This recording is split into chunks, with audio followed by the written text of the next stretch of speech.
Claire, my wife, was 40 when she was diagnosed with stage 4 colorectal cancer. And I will never forget, Shreya, the words of the surgeon. He said, "You should have come here 2 years ago." And these words will, I guess, forever haunt me. And we saw the oncologist for the visit, but she said, "This is a stage 4 colorectal cancer, and I'm afraid this is metastasized to the liver, to the lymph nodes, and this is treatable, but not curable." And those words were quite hitting. It was real punch in the stomach, frankly. When your life goes through the grind of all of these, you feel every single emotion, but you become more decisive. You understand what's worth and what's not worth it. But stay really close to the people that you love. Don't let them go. Life is what happens when you are making plans, and they're not there forever. What's more important than just loving someone? Whether that is your spouse, your friend, or your kids, it doesn't really matter. But I would say give them the thing that you don't own, which is time. Welcome to the 51%, the podcast where we cut through the noise and get back to basics when it comes to women's health. Through expert insights and powerful personal stories, we help you tune in to what really matters. Your body, your well-being, your life. No one-size-fits-all advice. Just real conversations to help you understand your health on your own terms. But before we dive in, I have a quick favour to ask. Please hit subscribe and join the 51% community on our website. It's free and it helps us grow, reach more women and create events that really speak to the health and wealth challenges we all face. And finally, just so you know, everything shared on this podcast is for information only. It's not medical or financial advice, and always speak to a qualified expert for support. Mick, welcome to the podcast. It is great to have you on. Thank you so much for joining me today. I really, really appreciate it.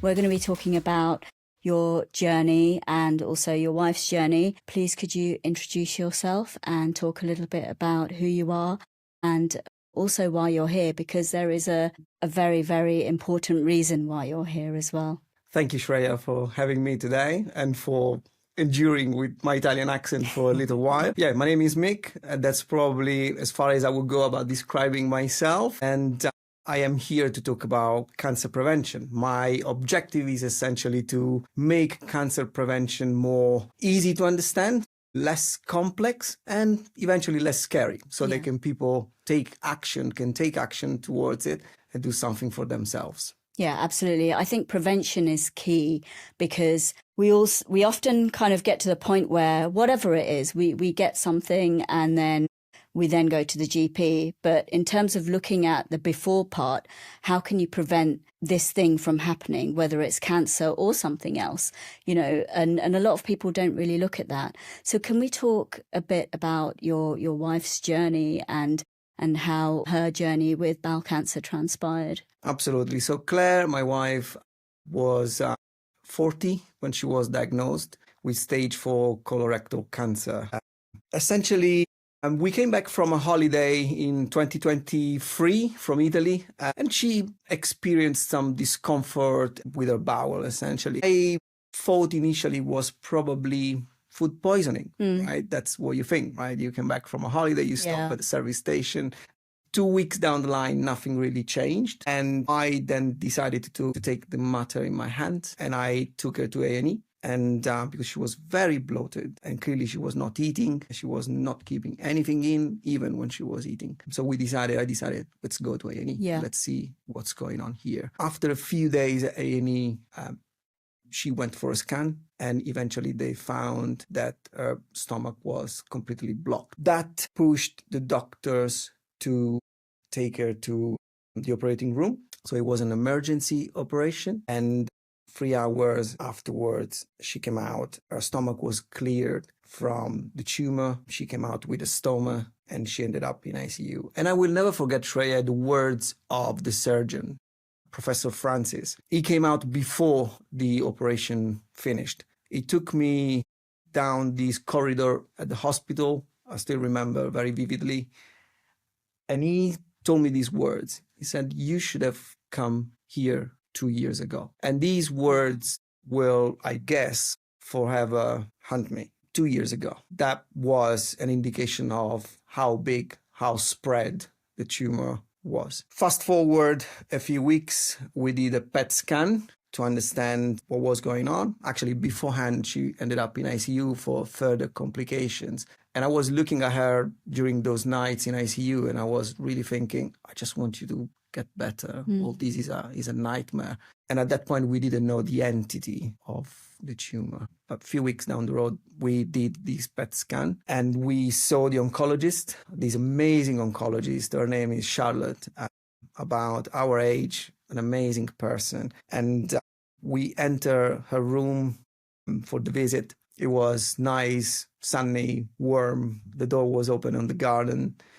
I don't even remember whether we sat down or not, but she said, this is a stage 4 colorectal cancer, and I'm afraid this is metastasized to the liver, to the lymph nodes, and this is treatable, but not curable. And those words were quite hitting. It was real punch in the stomach, frankly. I don't think we cried. I don't think we did anything. I think we were just shocked by the whole thing. And Claire, in being Claire, we can talk about how she was if you like, but Claire being Claire was like, okay, so this is treatable, you said, right, okay. So when do we start? How can we treat it? And that is essentially the beginning of our journey with all of these. Yeah. Prior to the diagnosis, what was Claire's life like? And the oncologist said you should have come 2 years ago. Now, 2 years ago, were there any signs? Or even before this? Because how would you even know 2 years ago? It seemed, I mean, that's a long time. It's not someone saying you should have come a few weeks ago. It's 2 years is a long time. I think it is fair to say that there were no major signs. Claire was an extremely active person, probably fitter than most people I encounter every day, definitely fitter than me. She was a keen runner. She was a second dan kickboxer. Wow. Eating well. She was vegetarian. She's been vegetarian since she was a child. So her nutrition was pretty good. No signs, no major signs. What I can tell you is probably in hindsight, now we start thinking, oh, maybe that time, maybe that thing could have been related. But as a matter of fact, we don't know exactly. Sometimes she wanted to have herbal teas because she had difficulties in processing certain food. But would you pin that directly to cancer? Probably not really. No. And that for me is important, extremely important, because if someone so young like Claire, so fit like Claire, ended up with a stage 4 cancer, to me, that really means that we need to pay attention to prevention. We really have to do something, because that to me is symptomatic of how hard these things will hit you. And everybody is at risk, Shreya. Yeah. You know, the life that we conduct every day is a little bit crazy. But yeah, she was absolutely fine. No clear signs. Yeah. I guess that's the hardest thing, because when you are fit and healthy and you eat relatively well, and then someone tells you that, and then also on top of that tells you you should have been here 2 years ago, how can you even know the signs? You say that mild things here and there, and you'll have a herbal tea. Perhaps you might be bloated or have maybe a loose stool or something here and there.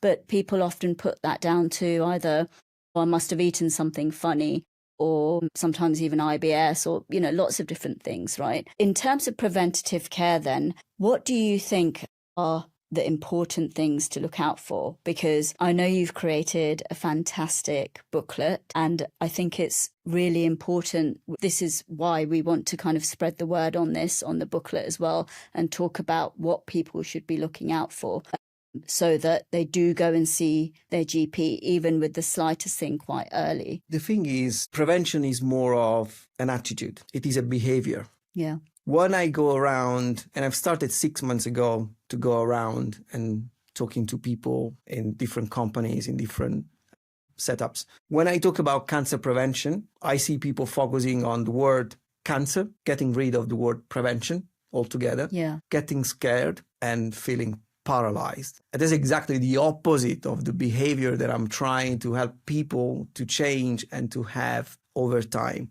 For me, what it is important to understand is especially if you are of a young age. Nobody will do prevention for you. It is an action that needs to come from within. It needs to come from you. You need to change that attitude. You need to look at prevention as a good thing. Yeah. Because ultimately, around 30 to 40%, according to WHO, of those diseases are preventable through lifestyle choices, through screening. So I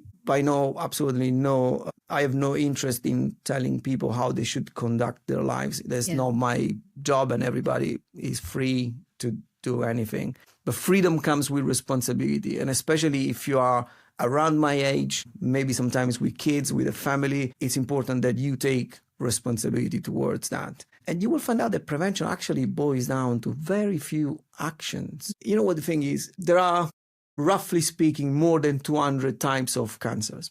Yeah. So it is fair that people feel overwhelmed. Where do I start looking? Yeah. Right? In reality, because this is how my brain works, I'm very pragmatic, very rational. In reality, when you look a little bit deeper, it turns out that 4 cancers out of 200, 4, they drive, broadly speaking, 54% of the incidence in the UK. Yeah. And 4, the same 4, they drive 40% of the mortality. So already we are making it a little bit less complex. Yeah. It's not 200, it's 4. And when you look at these 4, if you are a woman, probably you're not too interested about prostate cancer. So you're taking 1 out of the list. If you're a man, probably you are a little bit less interested in breast cancer, although men can still get breast cancer, very small percentage. And again, you're already taking another 1 down. And then you have colorectal cancer, and then you have lung cancer. So for me already, this is an indication of it is complex, but it is way less complex than people might think. And if you start already saying, okay, let me focus on those 4. Let's start with those 4. You're already taking an action towards prevention that changes your behavior. It might be cancer, like you said, Shreya, it might be cancer, it might be something else. It doesn't really matter. Today, it's just about changing your attitude towards prevention. And what I found out is that particularly if I look at my age group, which is below 50-year-old, let's put it this way. Yeah. If you are above 50, typically speaking, the NHS will take care of you. Yes. Through the screening programs that are already in place. But if you're below 50, nobody will do anything. And in my age group, what happens, and maybe it will resonate with you. You have probably a young family, young kids to raise that take up a lot of your time. Yeah. You probably are in the prime of your career. And sometimes you might have elderly parents to look after as well. Mm-hmm. And you will end up drawing the line and say, okay, I'm really busy. Yeah. In some cases, you might also say, I'm actually quite fit. I run, I do things. So I'm actually okay. The reality, obviously, it is not like this. You know, if you look at colorectal cancer, which is the stuff that Claire had, it is on the rise. It is increasing 26% in this age group that I'm talking about. And so I think the problem here is really clear. It is there. People are not doing it because they think, I don't really need to. But as a matter of fact, there are a number of steps that you can take. And I think people should really take them. What would you say those steps are? Because obviously, for me, I feel like someone that, okay, I don't really exercise much, for example, at the moment. But for someone that is exercising, they are perceived to be a very healthy, fit, lead a very fit and healthy lifestyle. They still are at risk, obviously. But a lot of people assume that I eat healthily. I probably don't hardly drink any alcohol. I exercise a lot, 5 times a week. I go running and I go swimming and do all sorts of things. So my risk is very, very, very low. But that's probably not the case. Potentially, there's always a risk. So in terms of prevention, what more can you do? Yeah, this is all very true, right? So if your lifestyle is in the way that you described it, that's a great starting point, right? So course. You're eating well, you're exercising, you're not smoking. Amazing, fantastic. You are already in a great position. Yeah. Claire was in that position when she was diagnosed. Exactly, precisely in that position. Not the smoker, not the drinker, not eating badly, exercising a lot. She ended up with a stage 4 colorectal cancer. By focusing on those 4, So in my head, I was like, okay, there are amazing charities out there. When someone gets diagnosed with cancer, the NHS is amazing. The whole structure is fantastic. Yeah. The doctors, the nurses, absolutely amazing. So you, as a patient, you just need to focus on getting better. Yeah. Because everything else is well structured around you. Beforehand, so before someone gets diagnosed, in reality is there are a lot of charities around. Everybody will know Bowel Cancer UK, Cancer UK, Macmillan, Breast UK, Lung UK. You get where I'm going, right? So there are a number of amazing charities, but those charities are quite vertical and they go quite deep. Now, I don't think, Shreya, any of us, at least I don't think that any of us gets up in the morning and says, today I'm going to find out everything about breast cancer. It doesn't really work like that. No. It's not AI, it's nothing really fancy, it's nothing like that. So what I thought, I wanted something that talked to me in very simple terms about what the major diseases that I need to worry about are. Let's start with those. And those 4 that I mentioned earlier probably are the good starting point. Let me understand exactly what should I look at. So in the way that, so we created this guide, which is called Your Health is in Your Hands, which is the kind of guide that I would have wanted because I have a small brain, my information, I can retain a very little number of data. Yeah. I need something simple that I can digest. And I want something actionable that I can do something with. Don't give me an essay about everything. So with the help of some specialists, we wrote this guide and we focus on those 4. For those 4, we said, okay, what is that people should probably know? And we broke it down in 3 things, just 3 things. Number 1, risks. We said earlier, everybody's at risk. We are all at risk. So that's a fact which is almost neutral because everybody's at risk. Of course, there are certain things that will tip that risk a little bit on the high spectrum, so to speak. And for those diseases, we clearly mapped out what these risks are. So knowing what those risks are is just a way for you to just understand a little bit more, right? Some stuff might be genetic, some stuff might be related to the kind of life that you are conducting. So number 1, risks. Number 2, for each of those diseases, it is about spotting certain signs. Our body does talk to us. We might decide to dismiss what it's telling us, but our body is giving us some signs. So number 2 is try to understand what those signs are. And guess what? There are not many. It's not a very long list. And in fact, for some of those diseases, there are same signs that actually go across. And number 3 is screening. Okay, so you are conducting an amazing lifestyle. You understand the risks. You know what to look at in your body. But how do you factually, because we need to inject some numbers and data and facts, how do you actually know that everything is okay? Yeah. And this is about screening. There are screening tests that people should actually do. Now, if you're above 50-year-old, again, as we said, the NHS will actually do that for you. They will call you in. At some point. At some point. In most cases, they will call you in. It will call you in. But what people tend to think is, A, the screening tests are not available to me unless I am above that age threshold. B, very expensive. Oh my God, I can't possibly afford those. Yeah. And 3, I need to go for the GP. None of those 3 are true. None of those 3 are true. I actually will ask you a question. Maybe you know the answer because I know that you are really good. But so do you know what the first screening test for bowel cancer is? Open question. The first test they would do. A stool sample? Yes, exactly. Yeah. So it is called QFET, which is the quantitative fecal immunochemical test. I've done my homework. Yeah. Which is a stool test, essentially, like you said. You'd be surprised when I go around how many people don't know that. They think it's some sort of crazy, mysterious thing to do. And if I asked you, do you know if you can get it privately? What would your answer be? It is a leading question. But... Yeah, I mean, I know now. Of course I know now. But years ago, I would not have known at all. Yeah.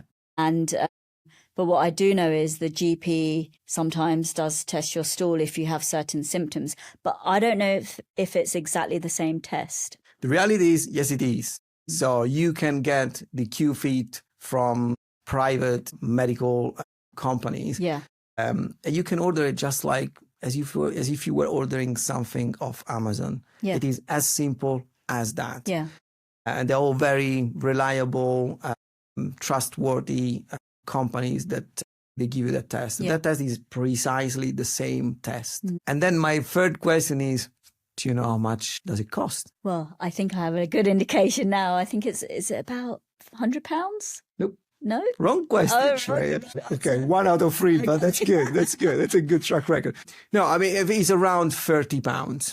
Oh, wow. It is around Okay. £30. Okay. And I cannot possibly believe that people don't have £30. Yeah. I know that Claire would hate me for being so direct, but that's the Italian in me. £30, everybody's got £30, or at least 90% of us. Yeah, a lot of have people have £30, especially, I see people spending £30 on, I don't know, whether it's a beauty product or getting your nails done or your hair done or something aesthetic or buying 2 rounds of alcoholic drinks or something like this, right? So it's weird because psychologically people feel like that's okay to spend £30 on that meal out or something.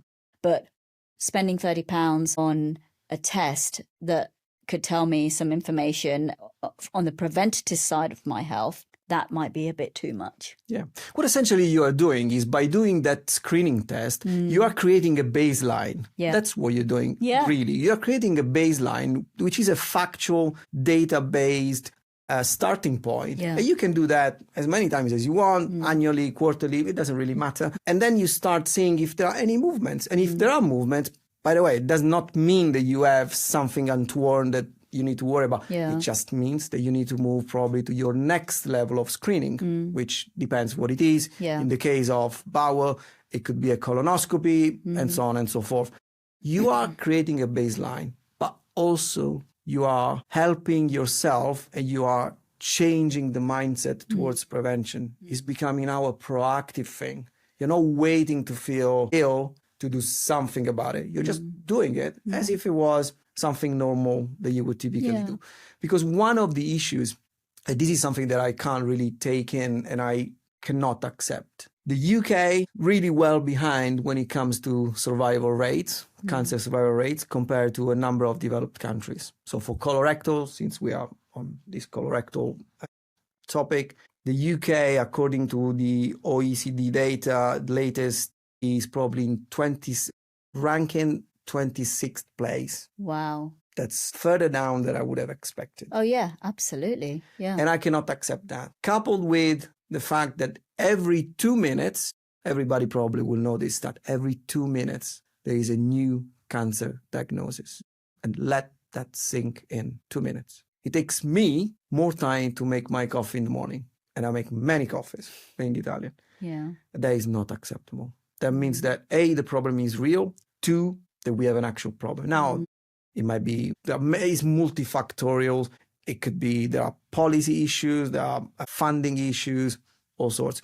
But one of the problem is that people find out that they have cancer through emergency. Emergency, most of the times, means that the cancer is in advanced stage. Yeah. That means, statistically means that your survival rates are a little bit lower. Now, the way to counter all of that is to focus on early detection. Early detection is done through prevention. Yeah. That's how we do it. That's how we invert this trend. And I feel morally obliged and compelled to go and speak with as many people as possible to let them understand it's not complex. Yeah. It is not costly, and actually it is relatively easy. Yeah. So when I leave people in my talks, I say essentially 3 things. 1, get acquainted with the risks, understand what these signs are, and more importantly, pick a date in your diary. It doesn't matter. In my case, it is the 6th of April. Pick a date in your calendar, and on that date, you need to run your tests. You decide how many, which ones, if you want to do it annually, quarterly, but pick a date. Yeah. And at that date, at the very least, once a year, you run your tests. Yeah. You create a baseline and you carry on with your life. Because the real difference is if you detect something early, you can do something about it. The later you find out, the more complicated the situation becomes. Yeah. Let's put it this way. Yeah, of course, of course. I think One of the key things you also said is with Claire, there were a few signs early on, but nothing you would even, think, let's get this checked out. But I think the key thing is, your body, any sign of something that might be slightly different, you should actually always get that checked out. Absolutely. Because it doesn't matter how small it might be or appear to be. Actually, in fact, never brush it aside. Just, it doesn't take much to just get that checked out. And in most cases, hopefully it's nothing. Yeah. And if it is, at least it's picked up very, very early. One of the most amazing things that happened to me in these past 6 months since Claire died is someone that I bounced off this idea of the guide, and I shared the guide very early on. This person said, because of this guide, because I was pestering her, she said she thought there was something not quite right. She got checked. She found out that she has an early stage cancer. Wow. Okay. But now she's had the operation. She's going through radiotherapy. And actually she's now, in that survival rate, which is well above 90%. Yeah. How amazing is that? Yeah. How amazing is that? That's literally the difference between, okay, it's not great. Yeah. Right? You need to go through something that is not very pleasant, but you can carry on with your life. Mm-hmm. As opposed to getting hit with something like a stage 4 diagnosis where things become a little bit complicated. Yeah. Ultimately, to use a metaphor, people that get diagnosed with cancer, it's like they are in a car. The doors are locked. The windows are up. You can look outside. You can look around you, but you cannot get out of the car. Yeah. Okay. Until the end, whatever the end means. What I am trying to do is I don't want you to get into the car in the first place. Yeah. Okay. And if you have to get into the car, you're coming out at the next station. Yeah. Yeah. That's ultimately what I'm trying to do. It is an important part of healthcare that we miss, the prevention side. And I hear it so much. I really do. And I'm hearing more and more now. Prevention is the key. It really is. And people don't think about this because of fear, or they just think it's not going to be me because like we said, I live a relatively healthy lifestyle, so I'm reducing my chances. But that is not always the case at all. No. Yeah. No. I know you have children as well, and the emotional toll it takes as well as a father and a carer on the flip side. I talk to a lot of people that are going through a cancer journey, but we don't often talk about the people going through it alongside the person that has it as well. So our kids knew that Claire had cancer straight away, so we shared that news straight away. My kids, they've got very different age. One is 18, the other one is 9, so one was 17, the other one was 7 at the time. So very different way to absorb information, obviously. Yeah. Claire was great because cancer never, ever defined her as a person. Not at home or at work or elsewhere. Cancer was almost that bully, right, next to her that she was trying to tame, have a conversation with, but never, ever cancer defined her as a person, which means that our life on the surface carried on as it was. She spent countless time dancing with my little one. She went on holiday with our oldest as well by herself because she wanted to do things by herself. I guess it really does vary by people. And I was trying to take care and do whatever was necessary for Claire in whatever shape or form, practically, in a very pragmatic way, or more in terms of emotional support. What I can tell you, I can tell you what I think I have learned 6 months afterwards.